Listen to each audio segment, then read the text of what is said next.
Hello, everyone. I'm Dr. Marty Ross, and this is another Conversations with Marty Ross MD tonight. It's a webinar where we talk about Lyme disease, and you create it with your questions. I'm very interested to see what you have in store for me tonight, and hope I can answer the questions that you throw my direction.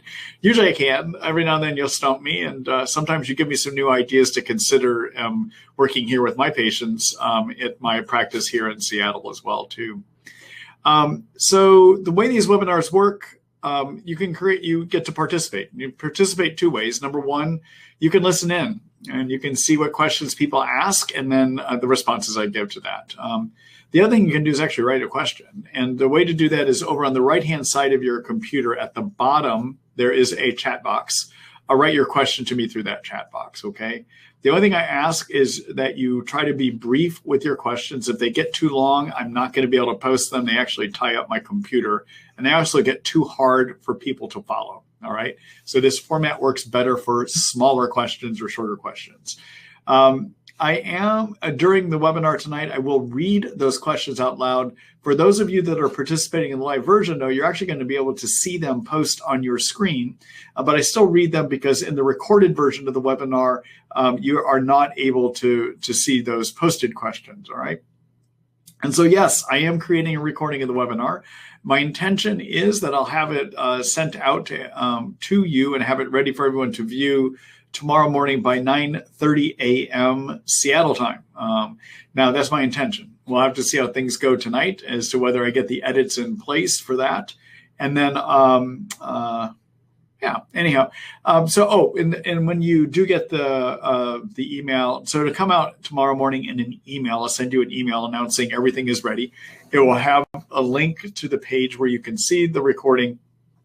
And in addition, it'll have a sign-up form that you can, or a sign-up link so you can sign up for next week's webinar. So this is the first of 3 March webinars that I'm doing. Okay. All right. So without any further ado, let's go ahead and get started here. First question is from Tim. Hello, Tim. Let's see. Hi, Doc Marty. I hope you are doing well. I was wondering if there is a limit to the amount of time you can stay on Disulfiram for, or does it become unhealthy after a while?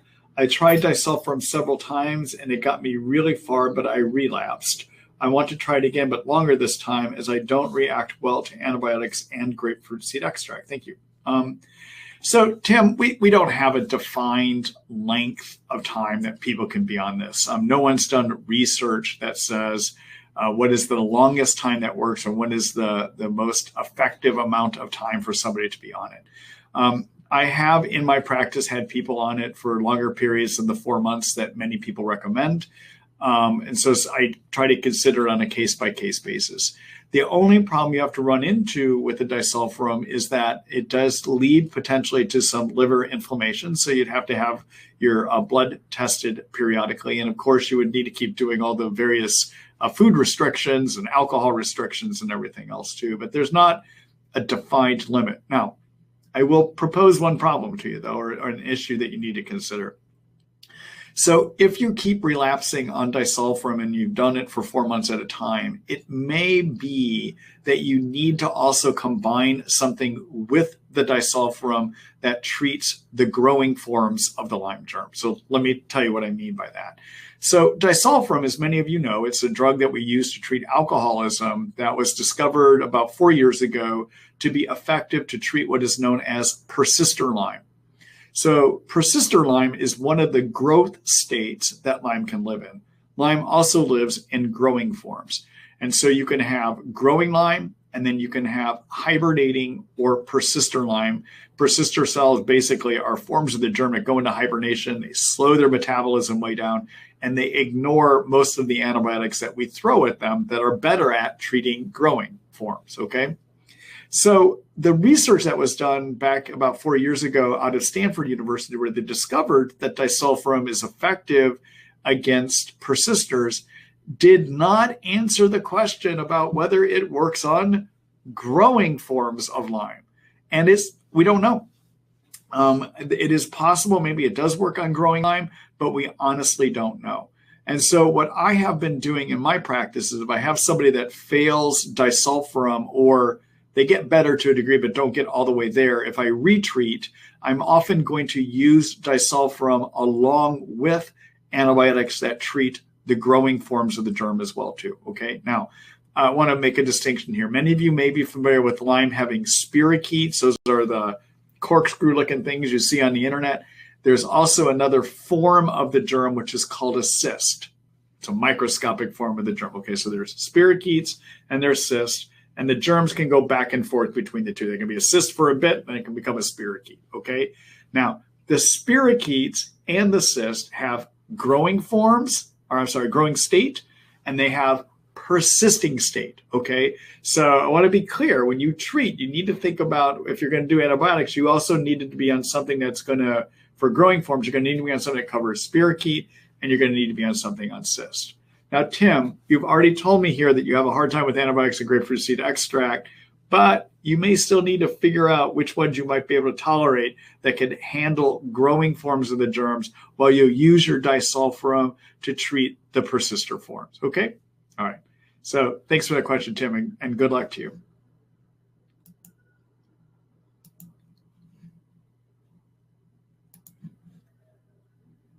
All right, next question here is from Lynn. Hi, Lynn. Let's see. Hi, Dr. Ross. I have been symptom-free for Lyme and Bartonella for over a year on herbal antibiotics. I know it's possible that the antibiotics may be suppressing the infections by forcing them into their dormant state. If I withdraw the herbal antibiotics, is there a window of time in which you might expect to see a reactivation of infection as the dormant cells revert to an active state? I'm hoping to get the COVID vaccine soon and want to avoid confusing my possible reaction to the vaccination with a resurgence of Lyme and Bartonella. And one other question, I also take about 15 different supplements that have some cytokine suppressant activity. Should I discontinue these prior to getting the COVID vaccine so as not to interfere with my body's immune response to the vaccine? All right, so good questions, by the way. All right, so first of all, on the first part of your question about how soon will you start seeing symptoms if your germs are still active in you, all right? So to answer that, I want to explain the growth cycle of Bartonella and of Lyme. So Bartonella can replicate every 24 hours. By comparison, the Lyme germ replicates about every 4 weeks to every 8 weeks. In other words, it's a lot slower growing, okay? So things that grow faster, like Bartonella, will tend to reproduce their symptoms more quickly if they get active than things that grow slower, like Lyme. So in general, because Bartonella replicates every 24 hours, if somebody still has Bartonella in them and you stop antibiotics targeting Bartonella and it's too soon, usually in about 3 or 4 weeks, maybe sometime, about 3 or 4 weeks typically, is when you'll start seeing a return to the Bartonella symptoms, okay? Lyme, on the other hand, often can take about 2 months or longer before you start seeing a resumption of symptoms attributed to the Lyme germ, okay? And again, the difference for that is you got 2 different growth cycles. They grow at different rates, basically, okay? Now, in terms of the COVID vaccine, first of all, get it. That's what I'm telling my patients, and the reason is there's a great risk of harm from having COVID, and the risk of getting COVID and the benefit you get from by being vaccinated and not getting COVID far outweighs any potential risk that you might have from getting the vaccine based on safety studies, okay? So I'm a big advocate of actually getting the vaccine. I'm advising my patients to do that too, okay? The one thing I want to let you know about the COVID vaccine, and that is it's not uncommon when people get it to actually have a flare up in their cytokine symptoms for a period of time of maybe a few days to even a week afterwards, all right? So what I mean by that is when your white blood cells react against the vaccine, because that's what we want them to do, we want them to react and create an immune response, some of those white blood cells are going to release inflammatory cytokines, all right? And those cytokines are directing the immune system to have further reactions to develop immunity against the COVID germ. Now, cytokines are good when they're made by white blood cells because they can turn the immune system on to deal with that infection. In the world of Lyme disease, the problem is that the immune system often, in some people with Lyme, doesn't do a good job knocking it out. And so your immune system keeps trying harder and harder, and it can make too many cytokines. And too many cytokine symptoms are fatigue, brain fog, you hurt all over, etc. I mean, Lyme symptoms are really too many cytokine symptoms, okay? So if you get the COVID-19 vaccine and it triggers an immune reaction triggering more cytokines, it could temporarily look like your Lyme got worse, but it's not Lyme getting worse. It's that you've had a COVID vaccine triggering of cytokines. And usually it's quieting down within about a week for people, okay? So I just want to warn people about that. Now, Lynn raises a good question, which is, do you want to block cytokines? Because as many of you know, in our Lyme treatments, I recommend people be on herbal medicines like quercetin or Thorn-Meriva 500, which is curcumin, to limit cytokine production so that can help manage your symptoms so you feel better, and also lower cytokines so they don't suppress the immune system, because in high amount cytokines actually could suppress the immune system too, okay? So do you want to block your cytokines that may be promoting some of the immune reaction that we want when you get a COVID vaccine? And I don't have a solid answer on that one, to be honest with you. I would say if you can, it's probably a good idea to come off of your herbal anti-cytokine and supplements for about maybe half a week before you get your vaccine, and maybe resume them about 2 weeks later. I'm just making it up off the top of my head, okay? I don't have research to prove that that's the right way to go, but I think there's an argument to be made that it would be good not to be blocking your cytokines, because we want those cytokines to trigger the immune system to react against the COVID vaccine to create a more robust reaction so you get immune to this virus, okay? All right. Thanks for the question, Lynn. That's a good question.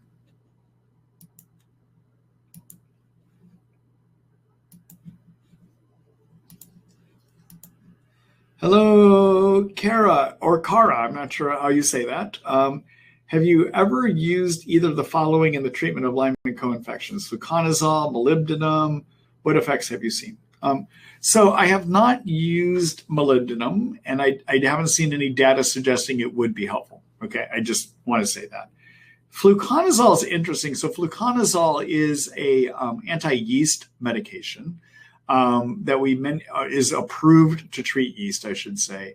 And so in terms of yeast, it kills intestinal yeast overgrowth. And so I use a lot of it for that purposes. But there is a protocol that was kind of in vogue or popular maybe about, this is probably back in about 1997. There was a protocol that was proposed by a physician in the United Kingdom named Shart, and it was called the Shart Protocol. And what Dr. Shart proposed is that you would use amoxicillin at high doses for about 2 months, followed by, I think, around 3 weeks of diflucan. What the idea was is that the diflucan, what he thought and what he had science to show, is that diflucan, regarding the Lyme germ, has the ability to block Lyme germ detox. And that if you had somebody on the diflucan, especially if you started it first and then you did your amoxicillin, actually, that you blocked the germ detox. And then when it got hit with amoxicillin, it couldn't handle the toxins that got created by killing the germ, and it would add to the killing effect, okay? So maybe fluconazole helps with Lyme in terms of blocking detox, okay? So that's one mechanism. Additionally, fluconazole is in a family of antimicrobials called the azoles. Fluconazole ends in the letters A-Z-O-L-E. That's an azole, okay? Some of the other azoles that we work with in the Lyme world are tinidazole and metronidazole, also known as flagyl. Tinidazole and metronidazole are used because we have some evidence that they can treat the cyst form of the Lyme germ. And so therefore, if fluconazole is in the same family, it may actually be an effective anti-cyst agent for Lyme too. And so I sometimes will build it into my treatments as an anti-cyst agent for the Lyme germ. I think it can. I think it may have two ways that it works on Lyme. One is blocking detox, and the other one, Lyme detox, that is, meaning the Lyme germs detox mechanisms, not yours. And then the second thing that it might do is treat the cyst form of the Lyme germ as well too. Okay? All right. Thanks for that question.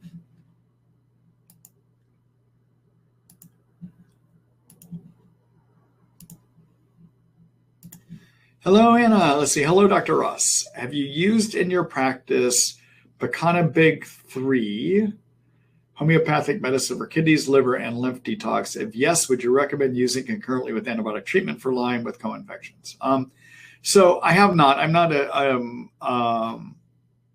So the Pekana therapies are homeopathics that can be used for various purposes in Lyme.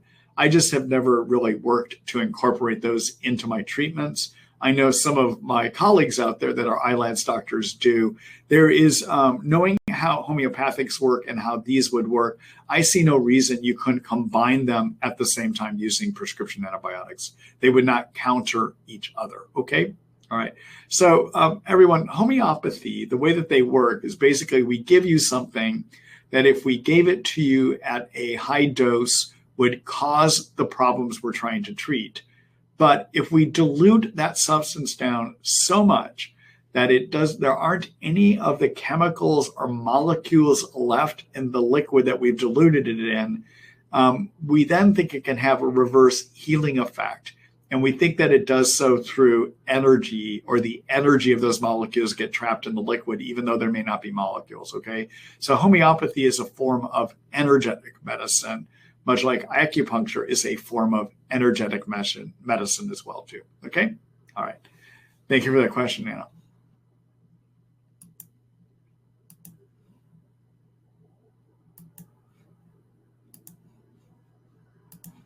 Hello, Kathy. Let's see. I just received results that I tested positive for Bartonella and mold. I previously tested positive for EBV, mycoplasma, HHV6, and bands 93, 68, 58, 41, and 39.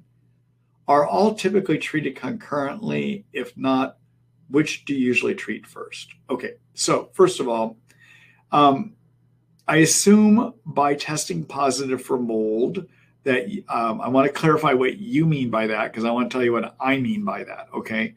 So there are two general schools of thought or ways of looking at mold toxicity. There are a bunch of physicians that were trained by a physician named Richie Shoemaker. Dr. Shoemaker is the first person to discover that 25% of all people are genetically programmed in a way that they can't get rid of mold toxins. And doctors that follow Dr. Shoemaker's protocol, in addition to doing the genetic profile testing to see if you have a genetic profile called an HLA-DR test, to see if you have a genetic profile that says you might have a mold toxin problem, Dr. Shoemaker would also have you do a bunch of blood tests looking to see if you have inflammatory chemicals that we see in mold toxicity. Things like a C4A, a VEGF, an MMP9, a bunch of other tests that look at inflammation. I want to let you know that's one way to do it, okay? The other way to do it that most of us that treat Lyme disease do actually is to do a urine test to see, are you peeing out excess amounts of mold toxins? In other words, it's a test to see, are they really in you? Versus the Shoemaker way of looking at it is to see if you have a chemical profile that's caused by the mold toxins, but it doesn't really look at whether you have mold toxins in you. The reason I'm making that distinction is the Shoemaker kind of lab testing, that all those inflammatory markers that can be elevated when you have mold toxins, if you have Lyme, they actually might be caused by the Lyme germ. So Shoemaker labs being positive does not truly prove that you have mold toxicity as a problem. It just says you've got a bunch of inflammation going on that you might see in Lyme or in mold, okay? So before somebody starts going down the pathway of treating mold toxicity, I like to make sure they really have mold toxicity. And the way I do that is to get a urine mycotoxin test, and that is to test through a lab called Real-Time Labs or a lab called Great Plains Labs. I find those are the ones I have been using. Over time, I'm gradually starting to work more and more with the Real-Time Labs. I think they have more predictive value at what is actually happening in my patients. There's another lab system that's newer out there called Vibrant that I don't believe has done adequate validation studies to prove, even though they may show something on their test, I don't think they've proven it against known samples to know if it actually is effective in true cases that have it, okay? So I would go with the real-time lab. That's what I'm doing on that one, okay? So I want to make that distinction, okay? So your testing tells me you've got Bartonella, and you're saying you have mold. Let's just say for the sake of our discussion, it's mold toxicity you have by a urine test, okay? These bands that are positive say Lyme to me.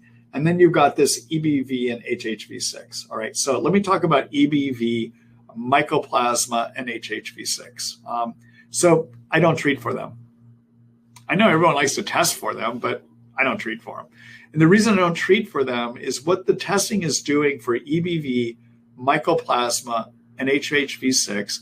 The testing is measuring whether you have made antibodies against these infections, meaning do you have an immune reaction against these infections, all right? And it looks like you probably have had an immune reaction against them. But probably about 10 to 20% of all healthy people in the world have immune reactions against those virus, that virus EBV, the HHV6 virus, and the bacteria mycoplasma. So these are common infections in healthy people that don't cause problems. And just because they're occurring in somebody with Lyme does not mean they're causing a problem. So I don't treat for them. I usually will focus on treating for Lyme, co-infections, and mold. And even if for some reason the immune system has lost its ability to keep those germs under control, as it does in healthy people, getting mold under control, getting Lyme germs under control, getting Bartonella under control will be enough for the immune system to target those and put it back under control. So I generally do not do specific. So to answer your one question, I wouldn't even bother treating the EBV, the mycoplasma, and HHV6. That's background noise. It may not even be a problem, even though you have immune reaction, because healthy people have immune reactions against those germs. They're things that cohabitate. They live in us the same way that bacteria live in our skin and don't bother us because our immune systems keep it under control. EBV, mycoplasma, HHV6 are common germs that can live in us and not be the cause of any problems, okay? All right, so that's to answer that question, okay? So then what do you treat first? Your mold toxicity or your Bartonella and Lyme, all right? And could you treat them all at the same time?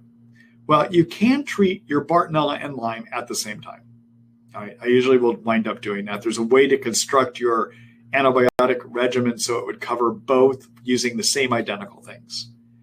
Mold toxicity, I sometimes will add in either first or use concurrently, or we'll start it after I get the Lyme and Bartonella under control. All right, so I want to raise another issue. It is possible to have positive Bartonella and Lyme testing, but to have it be actually mold that's your problem. All right, let me give you an example of that. So when I'm doing my histories on patients and trying to determine whether I'm going to treat mold toxicity first or Lyme and co-infections first, I'm always trying to hunt for what was the thing that put you over the edge? What was the thing that actually got you sick? Okay, so as an example, about 3 years ago, I guess maybe about 3 or 4 years ago now, I had a patient that came to see me that was being treated by a naturopath here in town that had been told by this naturopath that because of how badly impaired his thinking was, and I mean, he was bad. His thinking was so bad he could barely put words together. He had a hard time walking because he had bad neurologic impairment. He had body pain. He had lost his kids because he couldn't take care of them. He had lost his job. He had lost his wife. I mean, this was bad shape, okay? And when he came to see me, he had positive Lyme testing, and his previous Lyme doctor had said, you need to get on IV antibiotics because you're going to die from this thing, and you better get on those IV antibiotics right now. Okay, so that's how he came to see me. So I was talking to him in the visit, and I said, so tell me more about when you got sick. And what he told me is he doesn't remember a tick bite, but he does remember moving into a house, and shortly after he moved in there, he got really sick. And then so I started asking more about the house. I go, well, what was happening in the house? Well, evidently, there was a room that he discovered in there after he moved in that was full of black mold. So in his case, it was probably black mold that was the problem, not Lyme and co-infections, right? So we tested for Lyme. We tested for mold toxins with the real-time lab kit that I told you about. And his toxin profile just came back, he was loaded with toxins. We spent 3 to 6 months getting, over the course of 3 to 6 months, we were able to get all of those toxins out. And he went back to a fully functional life without any health problems at all. Did he have positive testing for Lyme and Bartonella? Yeah. But it's possible, even with Lyme and Bartonella, that some of us just, our immune systems deal with it, that we don't need to actually poison it with any antibiotics, okay? So to answer your question, you got to take a good history. And if the history says, I got sick when I moved into a building with mold, treat your mold first, okay? If it's not clear from the history what came first, I often will wind up starting to treat for Lyme and Bartonella first, get a person stable on what that treatment's going to be, and then slowly start adding in the binders to remove mold toxins, okay? All right, so that generally is how I would do it. So to answer your question, make sure you really have a mold problem. If somebody did the Shoemaker labs, forget it. Get a urine mold toxin study, okay? Number 2, EBV, HHV6, and mycoplasma are probably not the cause of any problems. They live in healthy people too. Our immune systems keep them under control. And then number 3, try to figure out if it's mold that put the person over the edge. If it is, start there first. Sometimes you can do that and never even have to focus on the Lyme infection, okay? All right. Thanks for that question, Kathy. Everyone, I'm going to do a quick screen share here because I've talked about a number of things here that I just want to show you some articles to take a look at for more information. Okay, so this is my Lyme disease information website, Treat Lyme by Marty Ross MD. I think many of you are familiar with it. In here, you can, up here in this search bar, you can write about anything you want to know, and you'll probably find that I've written an article about it, okay? But in terms of mold toxicity and how you would go about diagnosing it and treating it, take a look at this article here called Mold Toxin Illness, okay? In terms of the infections about here, I'll just write it here, about whether you want to treat viruses or not, take a look at, here we go. There's this article I've written called Target Viruses, Mycoplasma, and Chlamydia and Lyme, Maybe Not. This is where I describe why it is I don't think we need to really focus on these infections at all. Okay, so you can take a look at this article right here. Okay, all right.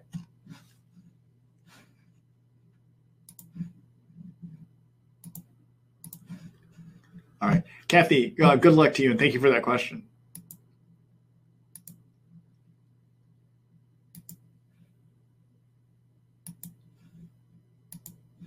Hello, Chris. Let's see. Hello, Dr. Ross. Thank you for taking my question. You're welcome. I was reading about the Zhang protocol for treating chronic Lyme in a book by Darren Ingalls. Do you know of this protocol, and what is your opinion of it? Secondly, our daughter, who has had chronic Lyme for 8 years, is now beginning Disulfiram. Can you take Disulfiram if you are also doing the Zhang protocol? Thank you. So I think by the Zhang protocol, you mean a Chinese herbal medicine protocol by Dr. Zhang, who is out of a Chinese herbalist and Chinese medicine practitioner who is in New York State. The only question I have, I'm not sure about this. You would have to see if the Zhang protocol is using herbal tinctures or not. Usually herbal tinctures are herbs that are extracted in alcohol-based liquid, okay?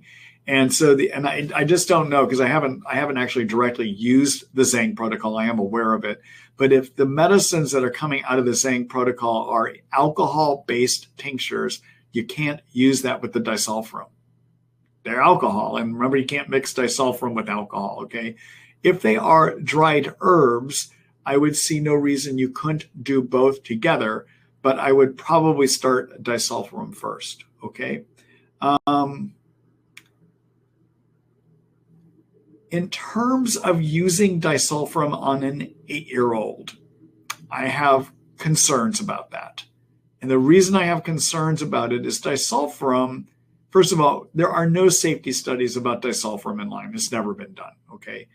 The Disulfiram, though, has historically been used in adults to treat alcoholism and drug addiction. We have long-term safety studies about whether it's safe to use these medicines in adults. We do not have major safety studies about whether it is a safe medicine to use in children. So I'm not sure I would be using it in an 8-year-old, okay? That's just my own feelings about that one, okay? All right. Good luck to you, Chris.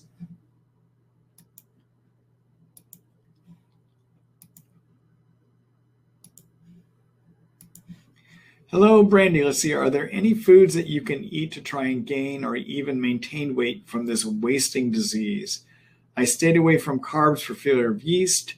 Have you heard of anyone getting any benefit from an all-meat diet?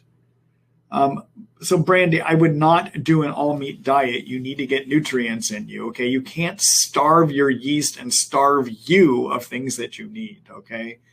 Now, so I do work in my practice with paleo type diets, and usually paleo means they're high protein, low simple carb, high fat diets. Now, that doesn't mean you get rid of all the carbs. It just says low simple carbs.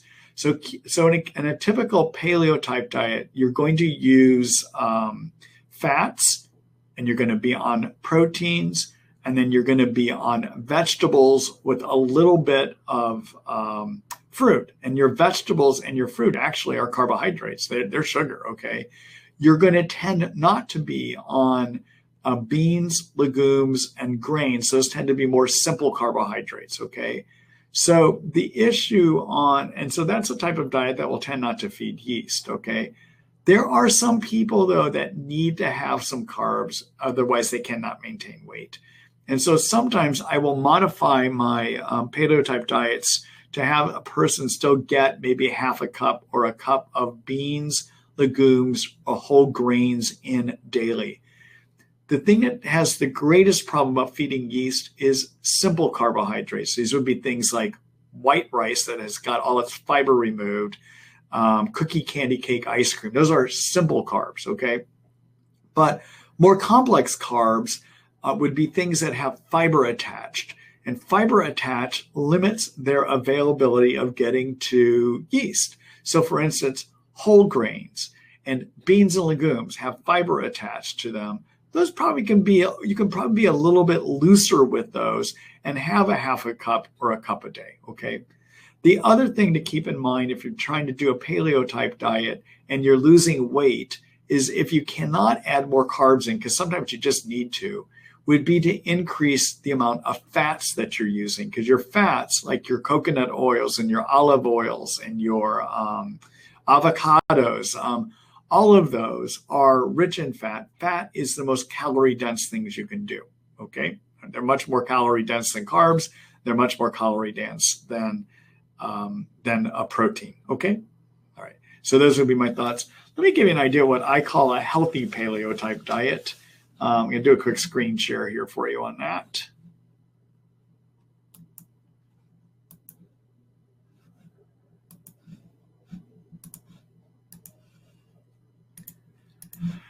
Okay, so I do have a paleo type diet that I recommend up here on my website. Look in my nutrition section here and take a look at this diet called the best brain, inflammation, pain, energy, and detox diet ever. It is a paleo type diet, okay? And it does have sheets here where I walk you through what I consider healthy fruits, healthy vegetables, and it gives you an idea of how many you should be taking, even on a paleo type diet, okay? All right.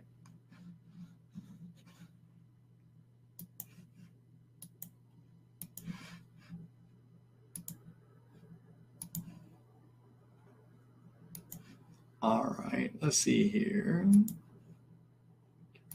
There we go. All right. right, next question is from Peter. Hi, Peter. Let's see. We're trying to assess whether my partner's remaining symptoms are from anaplasmosis or perhaps sciatica.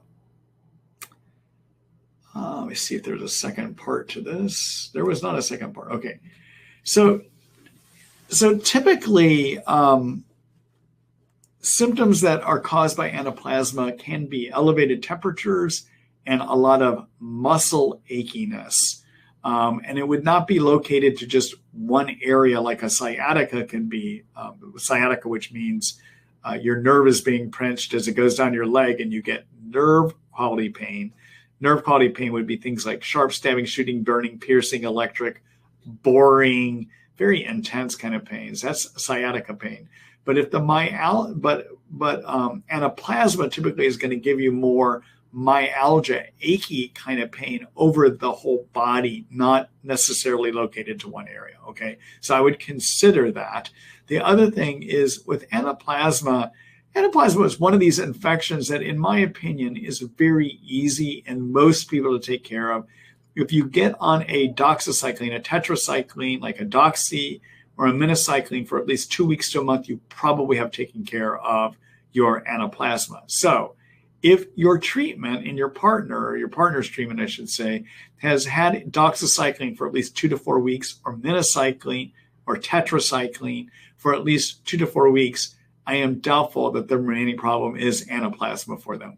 Okay, just some comments for you. All right, thanks, Peter. Good luck to you and good luck to your partner.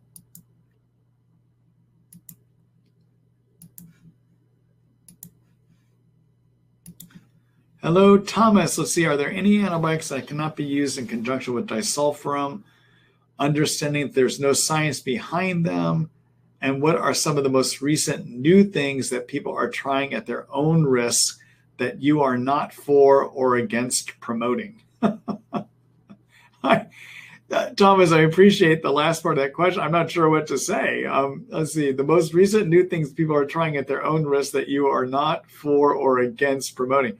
So I'm not aware of what people are trying that I'm not aware of, that I haven't written something about or talked about in these forums. Okay. The only thing I would say is I know people are doing SOT treatment out of a clinic in Georgia, which I think is just a big sham, actually. But I'll show you the article on that. But beyond that, I don't think I'm aware of anything people are trying that I haven't talked about here.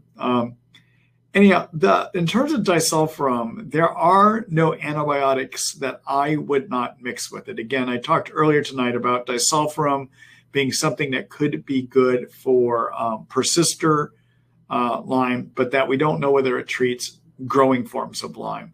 And so about any kind of antibiotic I might use for growing spirochetes and growing cyst, I could use with the disulfiram. Now, the only thing I would say about that is the antibiotics rifampin, metronidazole, and tinidazole can lead to liver inflammation, as can disulfiram. So if you're going to use those, you want to make sure that you are doing liver blood testing to make sure that your liver is handling that okay. All right? Okay. All right. Let me just do a quick screen share here.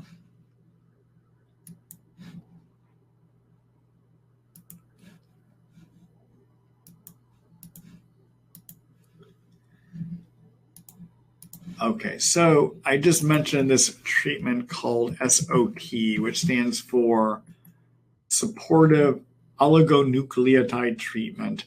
Basically, there are some practitioners that are injecting people with genetic code to try to trick their immune system or their cells not into allowing replication of the Lyme germ, okay? That sounds great in theory. The problem is I'm very doubtful that the stuff that's being injected even gets to the cells without being destroyed by enzymes that are in our bodies to destroy this stuff. And there has been absolutely no studies that anyone has done showing that this treatment actually works in Lyme. Now, there are some people that claim benefit, but I will let you know, any treatment that is approved in the physician's desk directory, like a drug directory, the FDA approves certain treatments, certain drugs to do certain things. any one of those drugs has a 20 to 30% placebo rate. In other words, anything we take can make us feel good just because we're taking it, not because it has any chemical properties that actually do anything good for us, okay? So I think this whole thing is a waste of money, and I'm very much opposed to it. You'll see I've written kind of more balanced article, but I just think that there are people that are preying on you to get money. I would not do this type of therapy, okay? So anyhow, that's the one comment I would make for you, okay? All right. All right. Thanks for that question, Thomas. Good luck to you.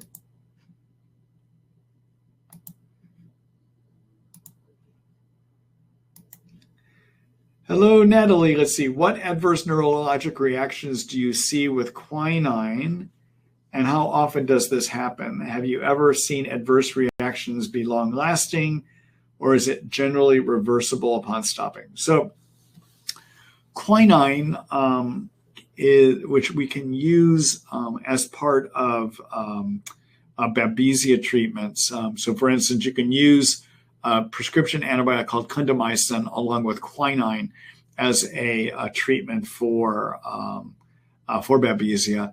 Quinine can sometimes lead to neurologic impairment. So you can get muffled hearing, for instance. You can get neurologic dysfunction, like you can lose feeling. You might lose use of a muscle, for instance. If that happens, you do want to stop it, because if you keep trying to use it, that injury can become permanent. Quinine, I believe, has a long half-life. Hold on, I'll be able to answer that. I have to look something up to answer part of your question here. So the one thing we worry about with medicines is how long does it take a medicine to get out of you, okay? And and the way we measure how long it takes something to get out of you is we look at something called a half-life, which is the amount of time it takes for half of a medicine to get out of you. Medicines that have and then it takes 4 half-lives for a medicine to completely get out of you, okay? So the half-life for quinine, that's not bad. Quinine's half-life is about 12 and a half hours, which means within about 2 days, it should be completely out of you, okay? So in terms of if it's giving you a problem, it should be within a few days that I would expect that problem to resolve, okay? But you do not want to keep using quinine if you've developed neurologic complications, because it could become permanent injury if you're not careful with that, okay? All right. Good luck to you, Natalie. Thanks for that question.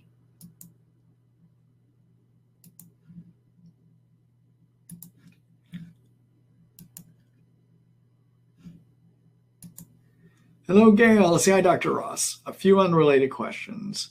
What labs are good to have done on a regular basis if you are taking rifampin Biaxin or rifabutin Biaxin? I'm mostly concerned about rifampin rifabutin causing damage to my body. Is there a way to monitor this? Okay, so Gail, answer number 1. I would do on rifampin or rifabutin, because they both can lead to liver inflammation. About a month after somebody is on it, I want to do liver blood testing. If that looks good, I will do another set a month after that. And if that looks good, then I'll start doing it every 2 months, okay? Now, I expect that the liver testing, which looks at a chemical called AST, which is an enzyme actually made by the liver, and another one called ALT, I want to keep those within 2 times the upper end of normal. So for instance, if a lab says that a normal ALT is 0 to 40, that's the normal range, I would want to keep the ALT so it's at least 80 or lower, okay? All right, but usually I'll do it at a month. I'll come back and repeat it a month later, and if that's generally looking good, I'll do it about 2 months after that, okay? All right, number 2, can Lyme co-infections cause scleroderma or mixed connective tissue disease? Have you ever seen a case of this in your practice? And if so, did treating for Lyme co-infections reverse the autoimmune condition? The answer is yes, I have seen scleroderma. I have seen a variety of autoimmune illnesses that did improve by treating the Lyme. They did not go all the way away, but they did improve. All right. Number 3, what is your feeling about IV ketamine or MDMA? assisted therapy for post-traumatic stress disorder, which I have due to 15 years of relentless chronic pain. Do you feel it is a useful and safe treatment for pain? Ketamine has been shown to lower inflammation, but I have also read some personal stories, people saying they felt their Lyme symptoms got worse after doing it. Any experience with your patients using it? So I've actually had some people use it. It also can be useful for treating severe depression too. I do see that it can help psychiatric manifestations. It has not been my impression that people had worsening of their Lyme from being on it, but I have to tell you, it's a small pool of people that I've had experience seeing what happened when they did ketamine. So I don't know the answer to that last part of your question. Okay. All right. Thank you for that question, Gail, or those questions, I should say, and good luck to you.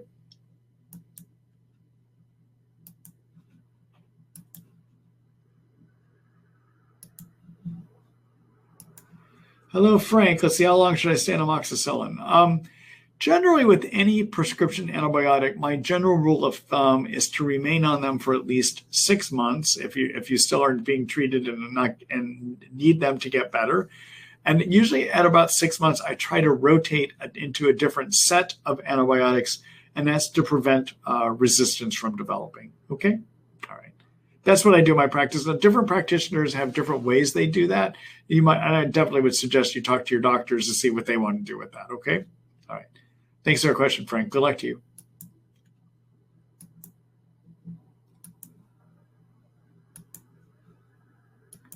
Hello, Robert. Say hi, Dr. Ross. What's the quickest Lyme recovery you've seen in your practice? Well, I mean, it all depends. I think you're probably talking about chronic Lyme, meaning somebody that's had it for a year or more before they start getting treated. I have seen a person that actually had Lyme for 20 years that had complete recovery within 6 months of starting antibiotics with me. That's the fastest I've ever seen, okay? Typically with chronic Lyme, which means Lyme of a year duration or more, you're talking an average length of treatment of 1 to 2 years. That is, if by Lyme, I mean Lyme infection, Lyme disease, okay? When it comes to Bartonella, people, even if they've had it for years on end, about 80 to 85% of the time in my practice, I think we can get rid of Bartonella with about 4 to 6 months of treatment. Okay. And then Babesia, depending on where you get your Babesia, if it's out here on the West Coast, I think out here Babesia is a lot easier to get over than if you get Babesia on the East Coast, where we're starting to see a lot more resistance. But out here, I think usually about 5 to 6 months, people can recover from Babesia fairly easily out here in this part of the world. People that get Babesia out on the East Coast, we're just starting to see so much resistance to the standard treatments out there that I can't give you a good timeline on that one. Okay? All right. Thanks for the question, Robert.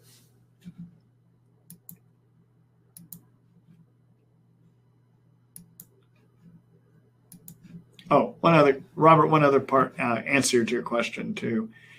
The general rule of thumb for more acute Lyme that I use is if somebody got a tick bite and they don't start treatment right away, and you can use a general rule of thumb, which is the treatment for acute Lyme is going to take 2 months per 1 month after you got the bite. So if you don't start getting treated until a month after you got the bite, a known bite, it's probably going to take at least 2 months. If you don't start getting treated until about 3 months after your bite, it's going to take a minimum of 6 months. It's just a general rule of thumb for more acute Lyme. Okay? All right.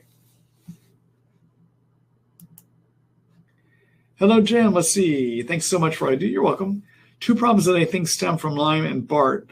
Problem 1 is wobbliness in arms and legs. They are wobbly but not weak. Problem 2, mucus buildup in the throat that is always there and sometimes makes it hard to swallow. Think postnasal drip, big factor. For both problems, any ideas what's causing it and what to do about it? Thanks.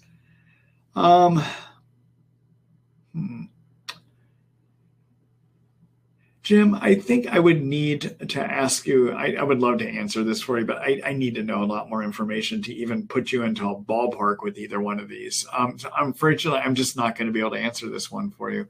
you may want to consider doing a consult visit with me where we could visit online, and then I could give you some better ideas about that. Let me show you how you would go about doing that. Let me do a quick screen share here.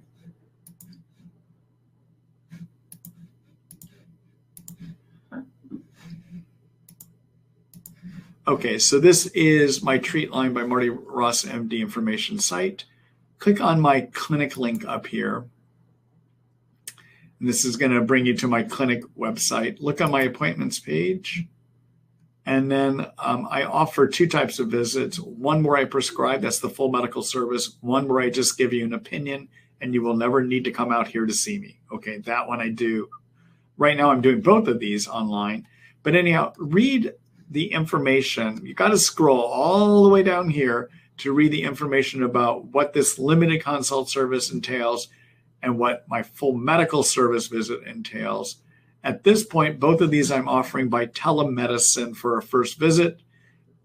With the full medical service, probably this summer, maybe September, you will need to do a follow-up office visit with me in person once the world starts opening up more. Okay? All right?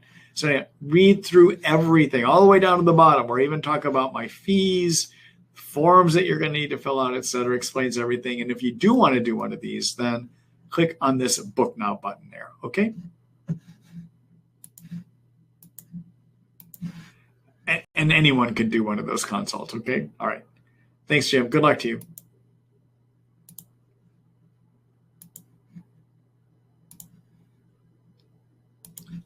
Hello, Jane. Let's see. Besides babesia or hormone issues, is there anything else that may lead to mild intermittent night sweats for a 36-year-old female with confirmed Lyme and mycoplasma? So, yeah, Jane. So, in terms of night sweats, extreme night sweats, heavy soaking the bed kind of night sweats, often we think of as being babesia related. Okay, but the other infections that are in you, like a Lyme or a Bartonella, can also lead to some nighttime sweating of a more milder nature. And what that is probably related to is, as I've mentioned here a number of times tonight, these infections trigger excess cytokines, okay? And cytokines can also, one of the things they can do is cause you to sweat. So for instance, if you get the flu and you get sweaty as you have the flu, a lot of that's being triggered by the cytokines that are being made as your immune system is trying to react to get rid of the flu, okay? So increased cytokines can lead to sweating that is not related to menopause, is not related to babesia. So in trying to determine, are your sweats from babesia versus are they just from excess cytokines, look to see, do you have a lot of other symptoms of babesia? So other symptoms of babesia could include drenching sweats, could include periods of racing and skipping of the heart, could include getting really lightheaded often when you stand up, could include severe migraine headaches, and might include one of the more odd babesia symptoms would be having frequent deja vu experiences is something that happens in a small number of people that have babesia. But when they do have that, and as you start treating their babesia, it's remarkable to follow and see that frequent deja vu experiences actually do gradually go away. All right. So it's kind of an interesting symptom that if you have it, can be very suggestive of babesia too. Okay. All right. Good luck to you.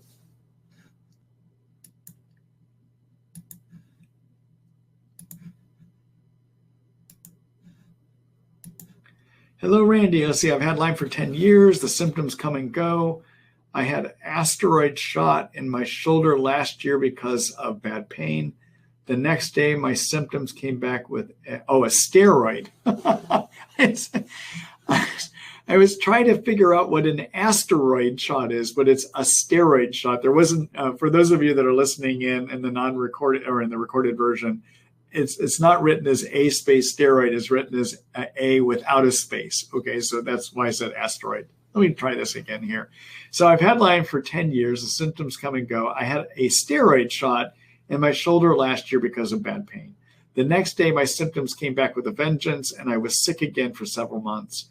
I'm on the fence about having a vaccine shot. I've been reading where some Lymies get bad reactions and some don't. What do you think I should do? Would the J&J shot be better? Okay, so first of all, steroids that you had suppress your immune system. And that would have allowed your Lyme and other infections to get worse, okay? And that's a very common reaction we see with steroid shots. That is not the same as getting a vaccine, okay?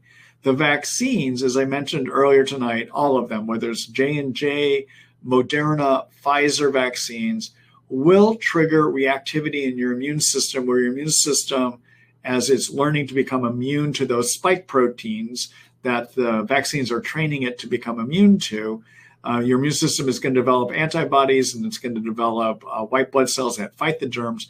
But the chemicals that communicate with your immune system to start reacting are cytokines made by your white blood cells. So when your white blood cells see these foreign proteins being introduced, will wind up triggering the release of cytokines to try to turn the immune system on to deal with it, okay? Keep in mind, Lyme, the reason you have Lyme symptoms is because you have excess cytokines triggered by your immune system fighting Lyme. So now if you have something else that's triggering more cytokines to be made, like getting the COVID vaccine, you might have a temporary worsening.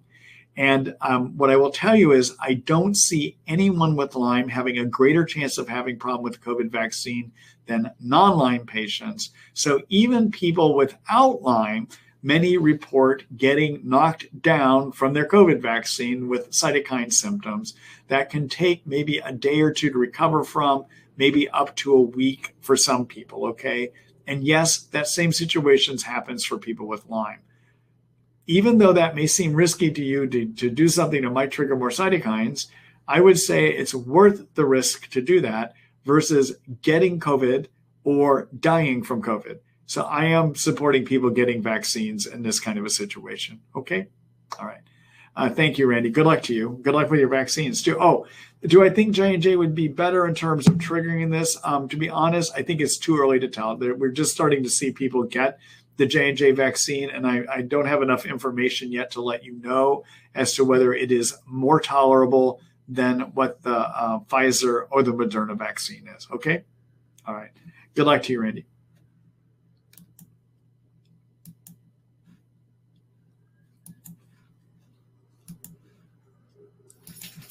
Hello, Andrea. See, I don't have an LMD anywhere near where I live in Ontario. I did find an intermycin doc that will treat with antibiotics, but I don't think I'm on the correct ones. I'm positive for Lyme and Bartonella, but the only antibiotics he will give me is IV ampicillin and doxycycline. Will this even treat Lyme and Bart? In terms of ampicillin, which is similar to amoxicillin, and the doxycycline, both of those are useful for treating spirochete Lyme, but they're not doing anything for cyst Lyme. But you could add an herbal medicine called grapefruit seed extract, 250 milligrams, 1 pill twice a day, that will treat for the cyst form of the Lyme germ. Okay? All right. So for instance, I like using a product that does that called paramycrocidin, which is manufactured by a company called Allergy Research. I'll show you that in a minute so you know what I'm talking about. Okay? All right. The second thing, and then in terms of Bartonella, doxycycline can help, but usually by itself is not going to be enough. To treat Bartonella, we want to use intracellular antibiotics that get inside of cells. And what tends to do best are regimens that deal with 2 of those intracellulars. So for instance, that could be like adding azithromycin, which is Zithromax, or clarithromycin to the doxycycline, or something called rifampin to the doxycycline. Those would be ways to help turn that into a treatment. Now, if your practitioner is not willing to do it, you could also look at adding herbal antibiotic regimens to help improve your ability to get over the Bartonella, in addition to using that doxycycline. And the herbal options that I would use are an herbal medicine antibiotic called Sida acuta, and I would couple that with something called Utinia, and I would use those working up to 30 drops of each twice a day, okay? And that could be a way to turn that into a treatment, okay? All right, so let me do a screen share. I want to show you a couple things to take a look at.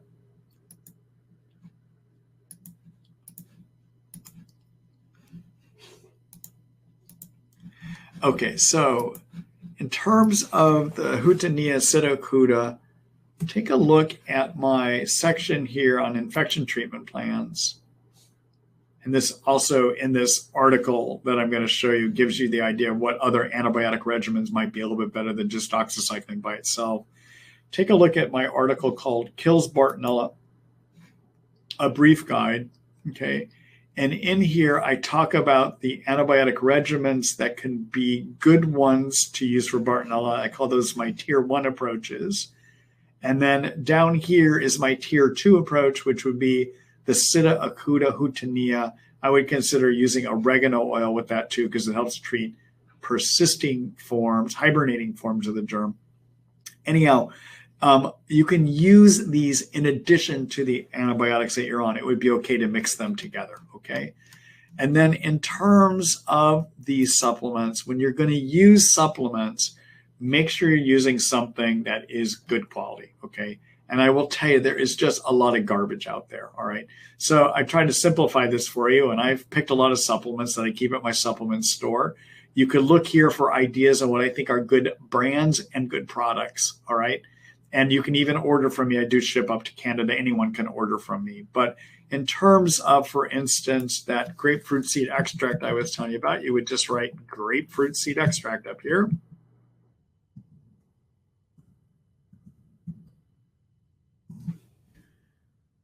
And this is my grapefruit seed extract product.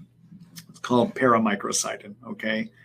In terms of the herbal antibiotics I was just mentioning, take a look at this product line called Wildcraft Herbs. And I would look at the Hutania and the Sitta acuta, and you can find both of those there, okay? All right, let me go back here. All right, good luck to you, Andrea.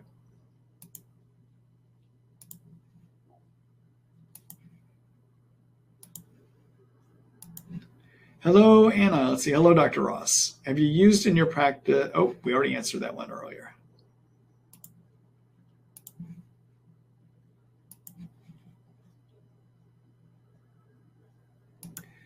So sometimes when I post these questions twice, it's because people wrote them twice. They weren't seeing that I was getting to them, and so they wrote them a second time. There's a second one here that I just got rid of too. That was the same thing. Okay, here we go. Hi, Mary. Let's see. What do you do if someone has GI issues? Do you use herbals instead of antibiotics? Mary, that all depends on what the GI issues are. So in general, it is true, herbal antibiotics tend to be better tolerated in the gut. But depending on what the GI issues are, I might be able to use some herbs to manage those GI issues while I use prescription antibiotics. So I would need to know more what your specific GI issues are, okay? All right. Thanks for that question.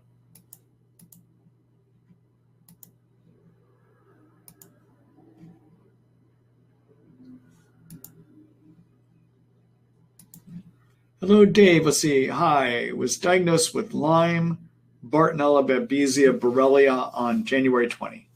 Last summer was on disulfiram for 2.5 months. Oh, in January of 20. I'm sorry, January of 2020. Last summer was on disulfiram 2.5 months and got to 375 milligrams daily. 1 week at 375 milligrams, felt sick and got labs done. My liver ALT, AST shot to 3,300. That's a lot of liver inflammation. Okay, so everyone, I just want to put this in context. ALT and AST usually are a normal range for most labs. They're going to report those as being anywhere from like 0 to 40. And as I told you earlier, I'm happy if they go, I'm okay if they get to about 2 times normal, which would be about 80. So this is a big increase. And that is one of the risks that we run into with disulfiram is liver inflammation, okay? I stopped, and after 1 month, liver went back to normal. However, 1 month after stopping disulfiram, I began to have shaky hands, which I never experienced before. Doctor thought it was BART, so was on 3 months of azithromycin rifampin, but still have shaky hands. Had brain MRI all normal. Over 6 months have passed and still have shaky hands. Do you think disulfiram caused neuro damage or this effect? Thoughts of what it could be. Had recent labs and the CD57 is 309. Thanks, Dave. Yeah. So unfortunately, disulfiram is a drug that can have some long-lasting effects, unfortunately. So disulfiram, if we look at the potential side effects of disulfiram, about 60% of people on disulfiram will get bad fatigue while they're on it. About 30% of people will develop mental health problems, and about 15% of people will develop neurologic symptoms. Those neurologic symptoms I'm finding in my practice can become permanent in about 1% of people. It's not a lot of people, but if you get neurologic symptoms on disulfiram, I advise people to actually stop before they become permanent. Now, I understand yours came on after you had stopped it, but when you're on disulfiram, even when you stop it, is in your system for about a month or so after you stop it, still potentially having effects, okay? The one thing you might want to try is to repair the nerve injury, and a few things you might want to consider doing for that. So when nerves get injured, they try to heal themselves. And every one of our cells manufactures an antioxidant that's purpose is to repair damage. That antioxidant is called glutathione. And if your cells are injured, they may exhaust their own glutathione supply and they're not going to be able to heal that. Okay, all right. Second thing that can happen is when cells get injured, as they try to heal, they may also exhaust their energy factories, which are called mitochondria. So when I get somebody that has a lot of neurologic injury, I usually try to repair the mitochondria and fix the nerves. And there's two big things I like to have people try. Number one, I suggest that people be on a liposomal variety of glutathione. Glutathione liposomal means it's microscopically wrapped to increase its absorption. The product that I like using is a product made by Research Nutritionals, which is called Trifortify, and that would be to do 1 teaspoon. In severe nerve injury, I'll do 1 teaspoon twice a day, okay?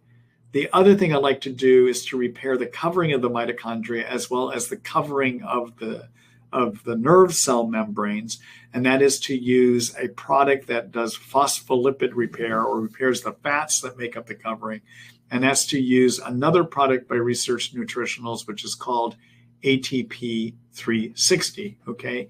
And that would be to do 3 pills 1 time a day, all right? So I would consider doing that and probably even giving it at least a 2-month try of using both of those to see if you can get some healing of this neurologic injury that probably is from the disulfiram, unfortunately. I'm sorry to hear that happen to you, actually, okay? All right, let me just do a quick screen share here so you can look at my nerve repair article.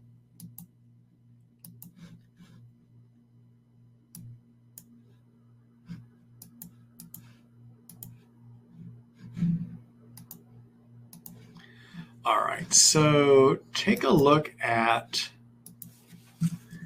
I would look at my section on brain and nerves, and then take a look at this article called Neuropathy Repair. Follow the steps here that I have for nerve injury repair. It should help take care of that too for you, okay? But at a minimum, I would do the glutathione I recommend here, and I would also do the ATP 360 that I mentioned here as well too, okay?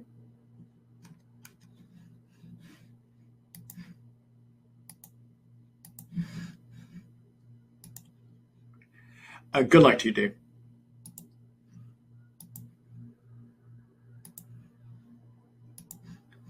Hello, Rhodiosi. Can BART treated immediately after an acute bite be eliminated just as Lyme? Yeah, you can get rid of Bartonella. In fact, the majority of people can get rid of Bartonella, especially if it's treated acutely. Yeah. Thanks, Rudy.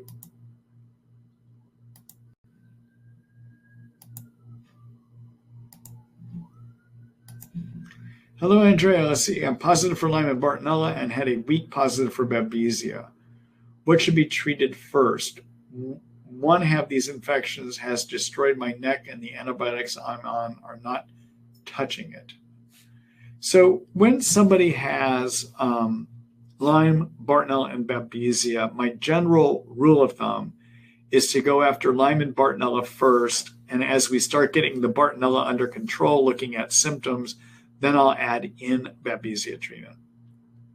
The reason I do that is it's been an observation of many of us that treat Lyme that if you don't get Babesia under control before starting Bartonella under control before starting a Babesia treatment, that it can make it really difficult to get rid of the Bartonella. Okay, that's just generally what I've been doing in my practice. Okay, all right. Good luck to you, Andrea.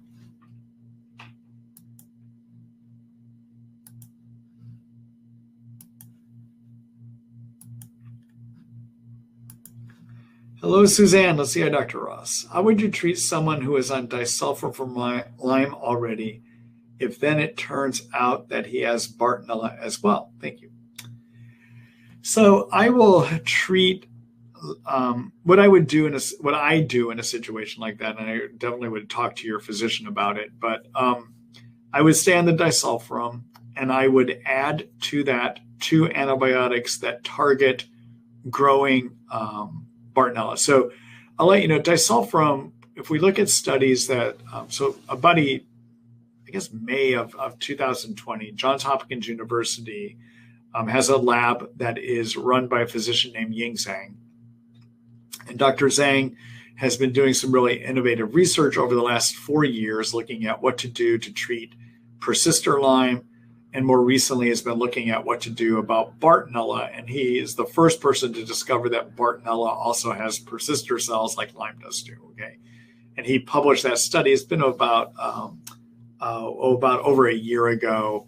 I believe it was in December of 2019. He published the study where he was the first physician to show that Bartonella gets persisters as well too. Okay, now in studies that he published it was April or May of 2020. He looked in his studies to see what is it that works best to treat growing Bartonella and what options do we have to treat persisting Bartonella.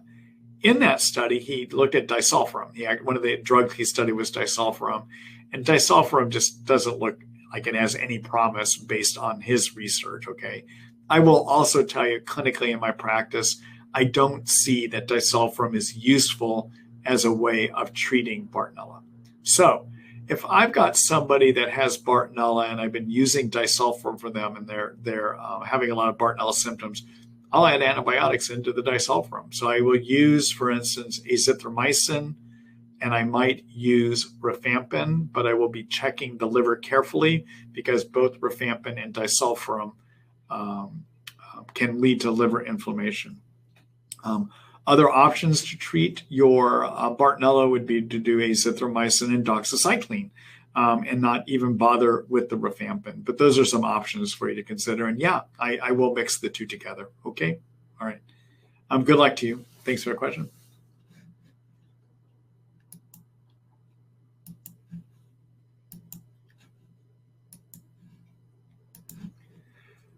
Hello, Dave. Let's see. Hi. I was diagnosed with Lyme, Bartonella, Babesia, Borrelia on January 20th. I think we already answered that.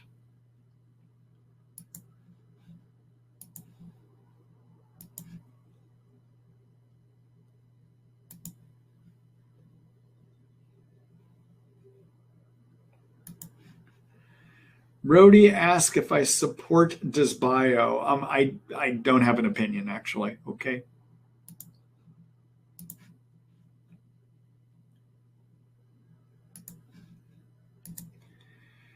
Hello, Brian. Let's see. Hello, Dr. Ross. Thank you for taking my question. I have been treating Lyme Bartonella mainly and Babesia since 2018. I have gotten myself to the point where I feel pretty good and have shown huge improvement. Good. I'm glad to hear that for you. I have been taking the following medicines and herbs: minocycline, rifampin, Bactrim, Mepron, Hutania, and Sidacuda. I have also been taking serapeptase for biofilms, as well as numerous vitamins and minerals. I have had a strong Herx reaction to the antibiotics when I started them and showed improvement when we upped the doses. Most of my symptoms have resolved except for eye floaters, some fatigue, and minor sleep issues. I've had 2 positive hygienic fish tests for Babesia through my treatment and recently tested negative for Babesia fish and Bartonella fish. I continued treating for about 2 months after that negative test. I think so there wasn't a question there. Let me see if there's more to this. Oh, here we go. Part 2. Let's see. Based on how I felt in my negative test, my LMD, and I thought it would be a good time to try to taper down off my medications, but continue with the herbal treatments. When I stopped the meds, my symptoms came back within a few hours, and I found it impossible to sleep at all. My main symptoms that returned almost immediately were eye pain and sensitivity, vice-like headache, ear sensitivity, and whole body buzzing sensation, irritability, trouble concentrating, and total insomnia. When I did fall asleep, I had horrible night sweats and vivid, violent dreams. I went back on the meds the next day, and my symptoms improved as well as my sleep. I feel as though the Bartonella is deep inside my ears, eyes, brain, and neurologic system due to my symptoms. My question is, where do I go from here, and what steps do I need to take to be able to one day stop taking these antibiotics and not relapse? My relapse happens very quickly, as in a few hours. Okay. So, Brian, I guess I would say, let me go back here. I'm just reposting the first part of your question because I want to see. Okay. So, Brian, I don't know. I would thank you for a very detailed history. I still would need to ask you more questions to give you the most thorough answer, but I'll make one observation for you here. And that is, it does sound Bartonella-ish to me, the reason that things came back. Bartonella, again, as Dr. Zhang has shown us with his publication in December of 2019, has the ability to form persisters. And remember, you can have growing forms of the germ, and then some of those germs can go into hibernation. Those are called persisters. The current treatment you're on that you've listed here does not appear to me to have anything to do with persisters. So if I get somebody that is relapsing the minute I get them off of antibiotics that are more targeted at growing forms of Bartonella, I want to make sure that when I go back on treatment, I'm doing something that's going to target persister forms too. All right. So one of the things that you could do would be to add in oregano oil, liposomal oregano oil, 75 milligrams twice a day. That, according to Zhang's research, oregano oil can be effective against persister forms of Bartonella and even Lyme, actually. Okay. Second drug to consider would be to get compounded methylene blue. The reason it has to be compounded methylene blue is made for a completely different condition where called methemoglobinemia, where your hemoglobin has a hard time letting go of oxygen. And methylene blue is made to treat people in acute crisis from that. It's made in an IV form. So it has to be turned into a pill that you would take for this condition. And there's a couple pharmacies doing it, Hopkinton Pharmacy in Massachusetts and Hopkinton, Massachusetts, and InfuServe down in St. Petersburg, Florida, are compounding it, but 50 milligrams twice a day. Before your doctor would start doing that, though, he needs to get a blood test to look at a chemical, an antioxidant found in your red blood cells called G6PD. You need to make sure you have enough G6PD in your blood cells, because if you use medicine like methylene blue and don't have enough G6PD, it can cause hemolysis or breakage of your red blood cells. You don't want that. Okay, so you need to make sure that's normal. So based on what you've told me here, and again, this is limited. I would need to know more information to give you the most solid opinion. There's 2 things I can see that would be helpful here, and that is both would target persisters, and that's oregano oil, liposomal oregano oil, and that also is doing methylene blue. Okay, all right. I'll talk to your doctor about that and see what they think about that as well too. Okay, all right. Good luck to you.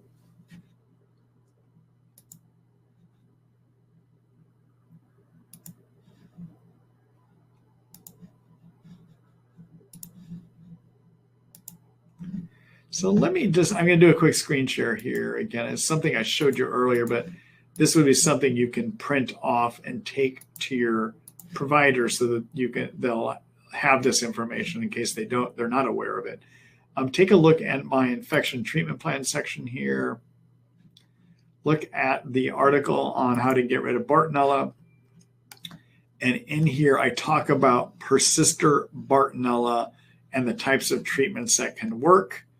And I talk about how to use oregano oil and methylene blue. It's all in this article here, okay? And the way that you could print this off, although I don't have a print button up here, just do a right click on your mouse, and then it'll pull it up in a form like this that you can actually print off the whole article, and you can just bring it into your physician, okay?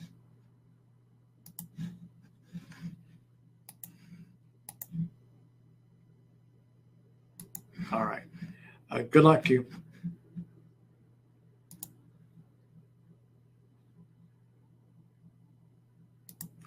Hello, Leanne. Let's see. Hi, Dr. Marty. I tried the Disulfiram 32.5 once a week for 3 weeks. On the third week, I had the most intense body aches and pain that I have ever had in my life. Is this some sort of herpes or something that does happen that you know of? Okay, so first of all, I want to know more about the nature of that pain. I know it's severe, okay? And so I would be wanting to know, is it neurologic pain? All right, so neurologic pain would have qualities of sharp, stabbing, shooting, burning, piercing, electrical, or intense kind of boring into you kind of pain, okay?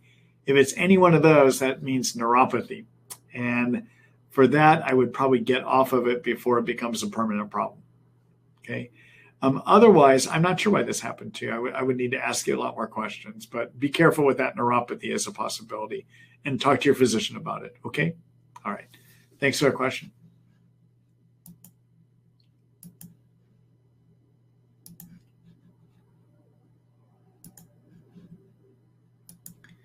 Hello, Peter. Let's see. What are the typical symptoms for somebody with anaplasmosis for 2 or 3 years? What is the recovery period? So, Peter, typically anaplasmosis, if it's active and in you, is going to give a lot of myalgia, muscle achiness kind of symptoms, all right? Maybe some fatigue, but myalgia would be one of the big ones. You know, in terms of how you treat it, I haven't really found a good herbal option, but what is useful for treating anaplasma is at least 2 to 4 weeks of a tetracycline like doxycycline. Rifampin also may be useful for it as well too, okay? All right. How quick is the recovery period? Anaplasma is pretty easy to knock out. If you treat it and you still aren't getting better, then start thinking whether it's more Lyme or another infection that's giving you the problem. Okay? All right. Thanks for the question.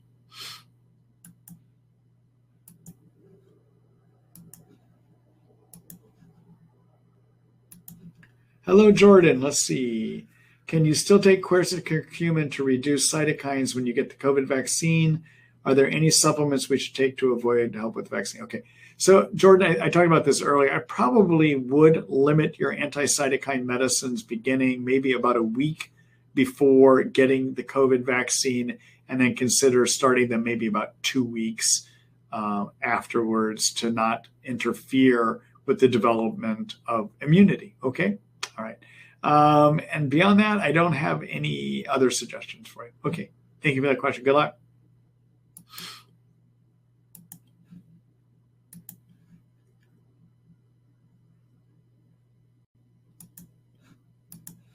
Hello, LM. Let's see. Would you comment on dosing of Disulfiram? So with Disulfiram, we try to work up slowly to a target dose that is based on your weight. And that target dose is 4 to 5 milligrams per kilogram of body weight, okay? All right, so to figure out how many kilograms you are, take your weight in pounds and divide it by 2.2, okay? And then take that number times 4 and that number times 5, and you want to dose somewhere in that range, okay? Right, that's where we want to get to, all right? Now, as we start using Disulfiram, we have to start low and slow because it can give a pretty significant Herxheimer reaction in a lot of people. We think it gives such a strong Herxheimer reaction because it's killing persisters, but also its chemical structure suggests that it might be very effective at breaking apart biofilms that cover your germs and protect them from the immune system seeing them and antibiotics getting at them too. So you can get some pretty severe Herx reactions. Generally, a good starting place for a person is to take a quarter of a 250 milligram pill. So it's manufactured as a 250 milligram pill. And you can cut that in quarters. And most of us will start at 62.5 milligrams every third day for 10 days to 14 days. And if somebody's tolerating that, then we will go up to 62.5 milligrams every other day for about 10 to 14 days. And if that's being tolerated, then I go up to 62.5 milligrams daily. Okay. All right. That's usually, it takes about a month to get there because I usually do my increases every 10 days. All right. But I'm using that first month as a guide to figure out how sensitive a person's going to be. If I find that a person works up okay on that first month, doing this every third day, then every second day, and then every first day, or every day dosing at 62.5, then the second month, I might start increasing every 10 days by a daily dose of 62.5 milligrams. So in the second month, I might go to 125 milligrams for 10 days. And if that's tolerated well, then I'll go to 3/4 of that 250 milligram pill for 10 days. And then I might go up to all the way to the 250 milligrams. Okay, that's a pretty rapid rise. But I may go slower depending on how a person did during that first month. Okay, all right. Good luck to you. Thanks for the question.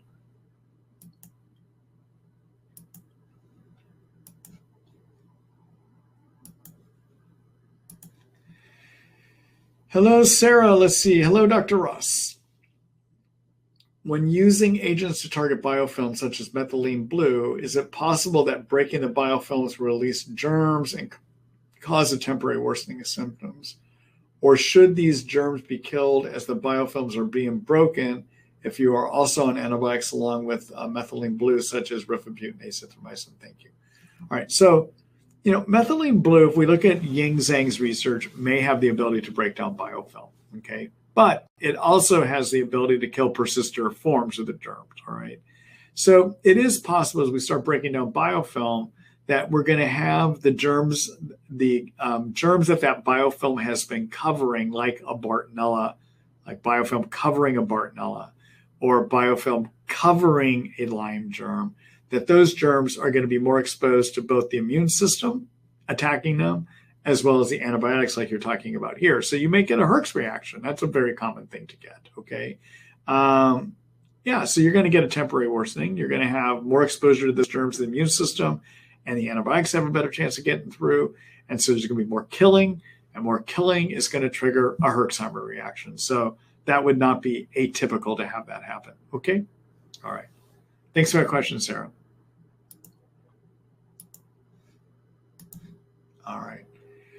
All right, everyone, that's it for me for tonight. I've had a great time visiting with you here. Tomorrow morning, keep an eye out on your email somewhere around before 9:30 a.m. Pacific Standard Time, Seattle time. I will send an email out to you. I'll tell you that the webinar recording is done and ready for your viewing, okay? The other thing in that email will be the links to sign up for next week's webinar. So I have one next week and the week after that are scheduled. I would appreciate if you would help me spread the word about the work that we're doing here. If you're getting benefit, that means probably other people will get benefit as well too. So share that email when I send it out tomorrow. And also when you get future emails announcing these webinars, share those as well too. So people have a chance, an opportunity like you had to sign up to participate here. I'd appreciate if you'd help me with that, okay? So good night, everyone. I hope everyone has a good week, and I look forward to seeing you again here next week. Bye-bye.